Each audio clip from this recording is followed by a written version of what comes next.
everyone, welcome back to MTG Hacks. This week I actually wanted to go over my favorite deck, which is Scion of the Arid Dragon. I actually had to wait a little bit to fully perfect it because of Eternal Masters, so there's some cards in here that I had to wait to get because I didn't have any copies and I knew that they were doing a reprint, so I didn't want to spend any extra money unnecessarily, of course. So without further ado, Scion of the Arid Dragon. I use a 5-mana dragon, a dragon avatar actually, a legendary creature, 4/4 flyer. You could pay 2 mana, search your library for a dragon card, and put it into your graveyard. If you do, Scion of the Arid Dragon becomes a copy of that card until end of turn.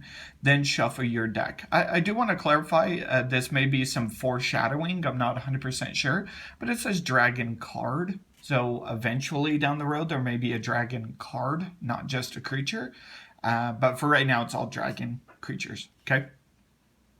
So just to clarify, I don't do the Hermit Druid or anything. I literally use dragons in this. I love dragons. So let's get into the land base first. So one of each of the original duels.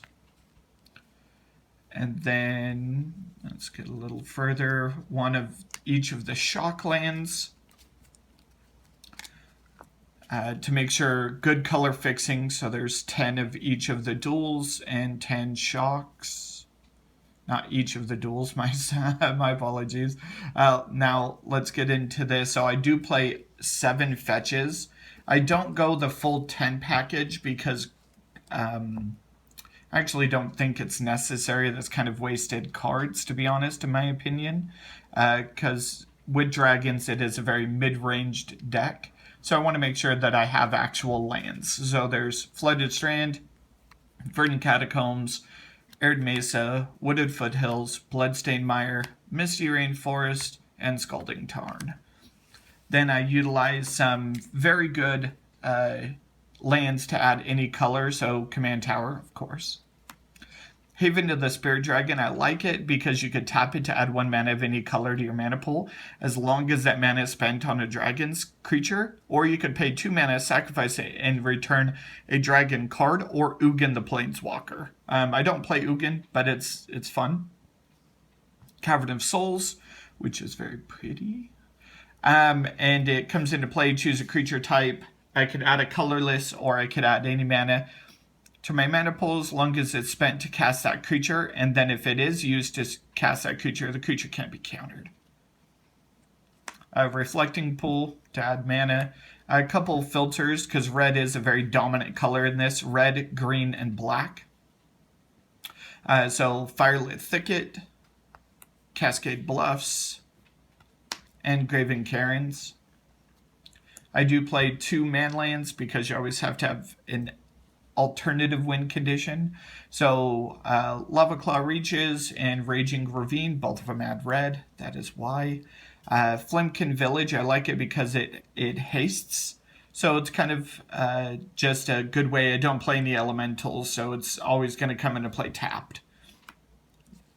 Now we're getting into creatures. So I broke the category up into 3 variations of creatures. Just regular dragons. Then I broke it up into Scion targets. And then I broke it up into combo pieces, because there's quite a few of them. So we got Scourge of Valkis. When he comes into play, or another dragon comes into play, that dragon deals X damage to target creature or player, where X is number of dragons you control. And then he fire breathes. That's actually part of a combo piece, but it's kind of a secondary piece to it. Then you have Dragonlord Ojutai. He has hexproof, and as long as it's untapped, and when Dragonlord Ojutai deals damage to a player, I can look at the top 3 cards in my library, put 1 in my hand and 1 on the bottom. I do just want to clarify, is if Scion's untapped, I can actually turn him into Dragonlord Ojutai to protect him because of the hexproof. Doesn't work if he's tapped or attacking or any variation there, but it's a good way to kind of keep him alive. Then I play Hellkite Charger. He actually works with a combo piece in this, but it's more of a funny combo than a actual combo. but 6 mana, 5/5 flying haste. When the Hellkite Charger attacks, I can pay 7 mana. If I do untap all attacking creatures after this phase, there's an additional combat phase. It actually works very well with a few of the cards in here, and I'll actually set it aside just so that we can kind of talk about it in just a second, because it does matter. There's a lot of cool interactions with this deck. Karthus, Tyrant of Jund, which is 7 mana for a 7/7 flying haste. When Karthus comes into play, I gain control of all dragons, then untap all dragons. I do want to clarify that's a permanent effect. And then all dragons have haste, and he has haste as well. So it's a really good way, especially if I play against another dragon deck, that I can actually steal their stuff. Got Bladewing the Risen, which is 7 mana. When Bladewing comes into the play from anywhere, I could return a dragon from my graveyard to play. I can pay Rakdos colors to give all my dragons a 1/1 buff. Bogardan Hellkite, which is 8 mana, flash flying dragon. When Bogardan Hellkite enters the battlefield, it deals 5 damage divided as you choose among any number of target creatures and or players. It's actually another combo piece, but once again, just kind of if it's there, it's not the finishing touch. Then Utvara Hellkite, 8 mana, flying. Whenever a dragon you control attacks, put a 6/6 red dragon creature into the battlefield for each of those dragons. That actually works very well with Scourge of the Throne. So whenever you attack, you get, let's say, 2 or 3 dragons. You get to deal 2 or 3 instances of how many ever dragons are in the battlefield. So if there's 4 dragons with those entering, you get to do 2 instances of 4 damage each. So it'd be 8 damage total. It's actually a very powerful combo with Utvara. So great. And then you got Hellkite Overlord, 8 mana, 8/8 flying, trample haste, fire breeze, and you can regenerate it. Then now we're getting into some of the Scion targets, which is Sullumgar, kind of like Dragonlord Ojutai for the hexproof. That's 99% of the reason that Sullumgar is a target. So I could protect my Scion. And then this is actually the Savage Vetmaw. Whenever Savage Vetmaw attacks, you can add 6 mana to my mana pool. Until the end of turn, this mana doesn't empty from your mana pool as steps and phases end. So with Hellkite Charger, you add 6 mana. This costs 7 to activate, so you get 1 mana attack phases, combat phases. So you can actually, if you have 5 mana, you can actually go into combat 5 or 6 times. Very powerful combo.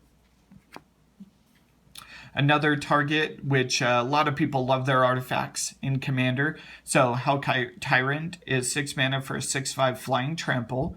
Whenever Hellkite Tyrant deals combat damage to a player, gain control of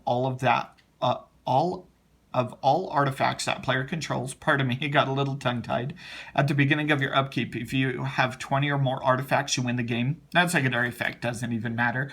But this has just combat damage, and you gain control of them permanently. So you turn your Scion into a 6/5 flyer that steals all of your opponent's artifacts, especially if you're playing against a deck like Shroom or something like that. This card will actually kill him. So you throw out Scion, you attack, they choose not to block, and then you turn it into the Hellkite Tyrant. It's an amazing utility box. Teneb. So you turn Scion into Teneb, which is a 6 mana, 6/6 flying. Whenever Teneb deals damage to a player, you could pay 3 mana. If you do, put target creature from a graveyard onto the battlefield under my control. So since Scion throws all the dragons into the graveyard, if I deal damage to my opponent, I could pay, it'd be 5. So 2 to activate to turn him into Teneb, and then 3 to activate. I could steal my own creatures back. Then you got Balefire Dragon, which is 7 mana for a 6/6 flyer. Whenever Balefire deals damage to a player, it deals that much damage to each creature that player controls. So it's a good way to board wipe. A lot of players, if they don't have flying, Scion just really wipes the floor with them with all the flying. Then you have Ojutai, Soul of Winter, which is 7 mana for a 5/6 flying vigilance. Whenever a dragon you control attacks, tap target non-land permanent an opponent controls. That permanent does not untap during its controller's next untap step. So if I have Scion and let's say 2 other dragons, I get to tap 3 permanents that an opponent controls, and then they cannot untap during the next untap step. So it's a great way, even if they do have flying, you can actually lock them down for a turn.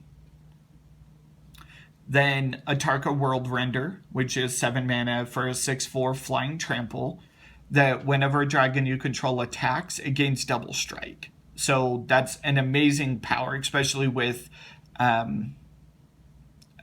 the trample that Atarka has. And it's actually part of a combo piece. So it's actually lots of benefits that you can do with this. So I'll actually set that aside because there is quite a few combos that go with that. And then Dragon Mage, 7 mana, 5/5 flyer. When it deals damage to a player, each player discards their hand and draws 7. So if I'm running low on cards, I can get all my stuff back. Then you got Nicol Bolas, which is 8 mana for a 7/7 flying Elder Dragon. At the beginning of your upkeep, you have to pay Grixis colors, or you sacrifice it, or when Nicol Bolas deals damage to an opponent, that player discards their hand. So once again, it's a good little tactic. So you swing in with Scion. They're like, hey, I'm not going to block. I don't have anything. They're all tapped out. You turn it into Nicol Bolas, and then they lose their entire hand. So I've pissed quite a few people off with that. It's kind of something I don't do all the time, but it is there, and you do need it against certain players. Now we're getting into some of the combo pieces that matter. Xenagos is the only non-creature, non-dragon creature, that I play. The reason why is because I turned Scion into Atarka. With Xenagos' ability at the combat, I double its power, so it turns into 12, and it gains haste, so I could do this all in one turn. 12 with double strike, flying trample. With the commander rules is that because Scion turned into Atarka, is that he is still considered my commander, so commander damage still applies at 21 points. And then as soon as that 21 points happens, that player is dead. So with this combo right here, I can actually kill one player in one turn. This is actually what's called a glass cannon. So it is one of those things that I typically throw Atarka in the graveyard with Scion, double its power. This is in the graveyard now, so Scion just turns into it for one turn. So it's one of those things that I don't play any real shuffle effects to get my things back. I play Reanimate, so that's kind of the concept here, and that's why Xenagos is in here. It works a similar effect to a degree with Xenagos and Skithiryx. If I have Atarka on the battlefield, it'll actually allow me to kill someone in one shot. But Skithiryx is also another combo piece with the Moltensteel. So this gets a little complicated, so I'll do my best to explain it. So what you do with Scion, because Scion's ability, when you turn him into a dragon, he loses the morph ability. So you have to do this in order. So you have to pay 2 mana to activate this to search for a dragon. In response to the ability on the stack, you pay 2 more.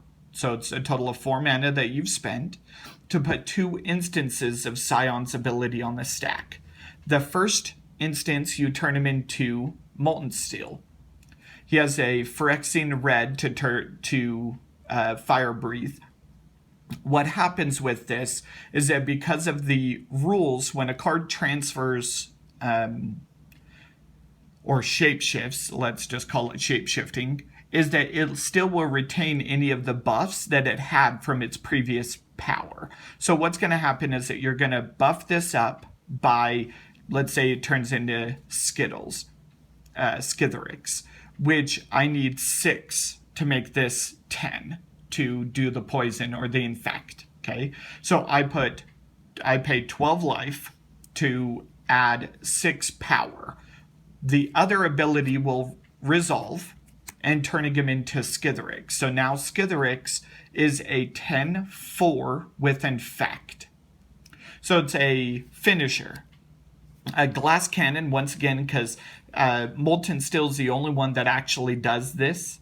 You can turn him into other fire breathers, but you have to have the red mana. So I'd have to have 6 red mana in addition to the 4 mana to turn Scion into 2 different dragons. So it is possible, just not practical. But look up the rules. It's actually affecting, I believe it is 7.A or 7.B. I'm not 100% sure on it. I have it always on my phone just in case someone questions it. I have World Gorger Dragon, so there's a combo piece, so I'll actually set World Gorger aside just so that we can talk about it because there's a lot of interactions here. I do just want to clarify is that with Moltensteel, I have 3 targets that I can actually use to do the glass cannon attack. Dragon Tyrant, Skitterix, and Atarka. All of them will actually kill one player in one go.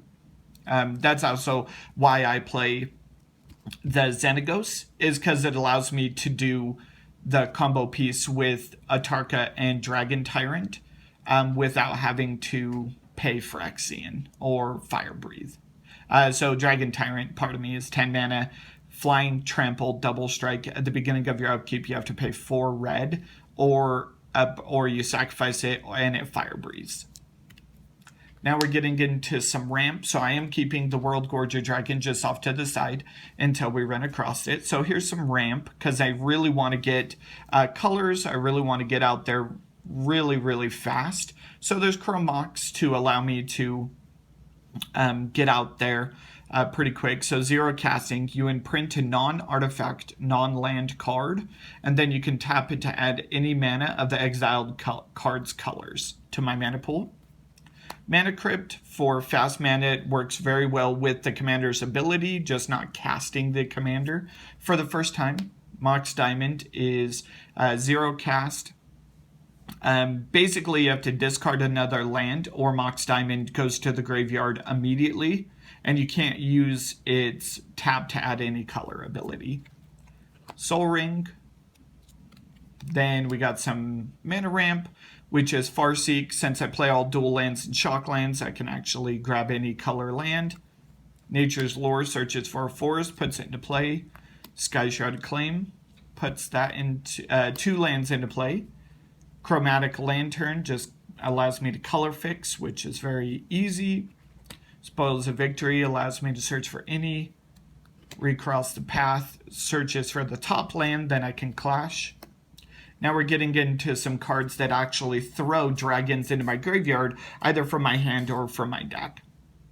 So Entomb searches my library for any card, puts it into the graveyard. Survival of the Fittest. 2 mana, 1 to activate, choose and discard a card to search my library, discard a creature card, search my library for a creature card, reveal it. Buried Alive searches for 3 creatures, puts them in the graveyard. Wheel of Fortune makes me discard my hand but then draw 7, so it actually works kind of like both draw and discard. Thirst for Knowledge, as an instant, I can pay 3 mana, draw 3, discard 2 unless I discard an artifact. Because I do play quite a few artifacts in here, I want to make sure that I have some outlet, but it's dominantly to make sure I discard. And that's where Frantic Search also comes in, which is 3 mana, draw 2, discard 2, untap up to 3 lands. So it's free essentially, but you have to have at least 3 lands. Factor Fiction refills my hand and puts cards into the graveyard when I need it. Now we're getting into some of the reanimate effects, which obviously you can't have reanimate effects without reanimate. 1 mana, put any creature card from any graveyard onto play under my control. I lose life equal to its converted mana cost. Life and death, which I always choose death. Put a creature card from my graveyard onto play, and then I lose life equal to its converted mana cost. Dance of the Dead. So this actually correlates to the combo here. There's 3 pieces that I can use. So Dance of the Dead, it puts a creature from any graveyard into play under my control, tapped with +1/+1. It treats it as though it were just summoned. At the end of my upkeep, I could pay 2 mana to untap it. If Dance of the Dead is removed, bury the creature. So what you do with World Gorger is you put World Gorger in the graveyard. You put this on it. World Gorger says whenever World Gorger Dragon enters the battlefield, exile all other permanents I control. When World Gorger leaves the battlefield, return the exiled cards to the battlefield under their owner's control. So what's going to happen is that World Gorger will come into play, exiling the Dance of the Dead, which will bring everything I control back to the graveyard. Because it's dead, so World Gorger goes to the graveyard. This will enter. All my stuff is untapped, so all my lands, I can tap them in between bringing World Gorger back from the graveyard an infinite number of times. And then when I'm done with whatever I need to do, I just choose a new target with this. So after I've accumulated 1,000 colored mana of each color, I can throw Scion into the play after I've chosen something else and throw all my dragons in the graveyard and then reanimate them with another spell, or with other spells like Scourge of the Throne. Scourge of Valkis. Whenever dragon comes into play, it's going to deal damage. So if these two are in play at the same time, it's going to do an infinite number of damage. Okay, it's a very fun yet mean combo, but it is something that I think is necessary. There's Animate Dead and Necromancy. As long as it's an enchantment reanimate spell, it will actually work with World Gorger, which is really fun. Then I have Whip of Erebos. This one actually serves a kind of a 2-part system because life gain because of the Scourge. Moltensteel Dragon. I'm paying a lot of life and I'm hurting myself. So it gives all my creatures lifelink. So if I do that combo to kill someone with Whip out in play, I actually gain a vast majority of my life back, if not more. But the secondary part is that it puts a creature from a graveyard onto the battlefield. From my graveyard onto the battlefield. It gains haste. Exile it at the beginning of the next step. If it would leave the battlefield, exile it instead of putting it anywhere else. I can only activate this as a sorcery. Then I have Living Death, which exiles all creatures in play, exiles all creatures in the graveyard, and then they switch, basically, is what happens. So graveyard effects, so if this creature were to leave the battlefield, it wouldn't trigger, or if the creature would die, it wouldn't trigger, because it actually exiles. It's really nice. Patriarch's Bidding, I never cast this unless it's winning or I'm really losing, but it's 5 mana. Each player chooses a creature type. Each player returns all creature cards of a chosen type this way from his or her graveyard to play. Then now we get into some exile effects or some creature kill, I guess. Swords of Plowshare, we got Path to Exile, we got Vindicate, got Counselor's Judgment. We have Oblivion Stone, which I love this card. Damnation. Utter End. I love the exile of it. Now some draw. Some strictly draw cards. Just Sylvan Library, Rhystic Study. Very, very simple. Vampire Tutor's a good search engine. Just search for any card, shuffle my deck, and then put it on top. I lose 2 life. Demonic Tutor. which just lets me search for any card, put it in my hand. Dragon Tempest. I know a lot of you at the very beginning of the video were thinking, where's Dragon Tempest? It's right here. It's very pretty. So it is 2 mana. Whenever a creature with flying enters the battlefield under my control, it gains haste. Whenever a dragon enters the battlefield under my control, it deals X damage to target creature or player, where X is number of dragons. So it actually works very well with the Scourge of Valkis. It works as well, especially with the World Gorger Dragon. It'll allow me to kill him that way as well. Then we got Temur Ascendancy. I like it because every one of my creatures is above 4 power. So whenever they enter, I draw a card. But it's haste as well. So this is a very mid-range deck. Then we have a few cards that cheat in creatures. And it kind of fits the dragon theme. I didn't go with the promo version of it because it has goblins. So it's 4 mana, 1 red. Choose a creature card from my hand, put that creature into play. The creature is unaffected by summoning sickness. At the end of turn, sacrifice the creature. And then we got Tooth and Nail, which is 7 mana to play, 2 to entwine, so it's always 9. Choose 1, which is search your library for up to 2 creature cards, reveal them, put them in your hand, then shuffle your library.